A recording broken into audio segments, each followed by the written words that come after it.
মেয়ে খেলছে ফুটবল, বিয়ে হবে না, লজ্জা শরম নাই, মেয়েদের আবার ফুটবল খেলা, এমন কত কটু কথা শুনতে হয়েছে বাংলাদেশের নারী ফুটবলারদের।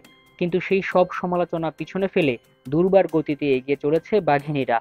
বাংলাদেশের নারী ফুটবলের যাত্রাটা কখনোই এতটা মসৃণ ছিল না। দেশের অজপাড়া গা থেকে উঠে আসা মেয়েদের গল্পটা সবারই জানা। নানা প্রতিকূলতা আর গ্রামের মানুষের হাস্যরসে পরিণত হওয়া মেয়েরাই আজকে বিশ্বের অনেক দেশে উড়াচ্ছেন বাংলাদেশের পতাকা। ২০২২ সালে নেপালকে হারিয়ে প্রথমবারের মতো সাফ জয় করে বাংলার মেয়েরা।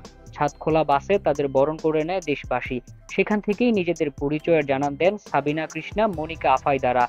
দেশের ফুটবলে ভিনদেশি হামজা চৌধুরী, সমিত সোম, ফাহমিদুররা যুক্ত হওয়ার পর নতুন জাগরণ ঘটিয়েছে। সেই ধারাবাহিকতায় মেয়েরাও এগিয়ে যাচ্ছে একের পর এক সাফল্যের গল্প নিয়ে। সাম্প্রতিক সময়ে অনূর্ধ্ব-২০ এশিয়ান কাপ বাছাই পর্বে রীতিমতো উঠছে লাল সবুজের প্রতিনিধিরা। নিজেদের প্রথম ম্যাচে স্বাগতিক লাওসকে ৩-০ গোলে হারিয়ে যাত্রাটা শুরু। এরপর দ্বিতীয় ম্যাচে পূর্ব তিমুরকে গোল বন্যায় ভাসিয়ে জয় তুলে নেয় কৃষ্ণারা।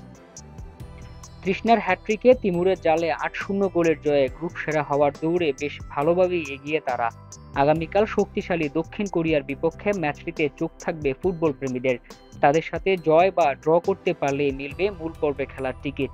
কিছুদিন আগে ভুটানের ক্লাব ফুটবল লিগে বাংলাদেশ জাতীয় দলের ১২ জন মেয়ে খেলার সুযোগ পেয়েছেন। সেখানেও নিজেদের পারফরমেন্সে সবাইকে তাক লাগিয়েছে। সেখানে সানজিদা আক্তার, মারিয়া মান্দা, ঋতুপর্ণা চাকমারা দুর্দান্ত পারফরমেন্স দেখাচ্ছেন। প্রতিবন্ধকতা আর চড়াই উতরাই পাড়ি দিয়ে আজ মেয়েদের যে জয়রথ তা যেন থামার নয়। সাহসিকতা আর ভয়কে জয়ে রূপান্তরিত করে ছুটে চলেছে দেশ থেকে দেশের বাইরে।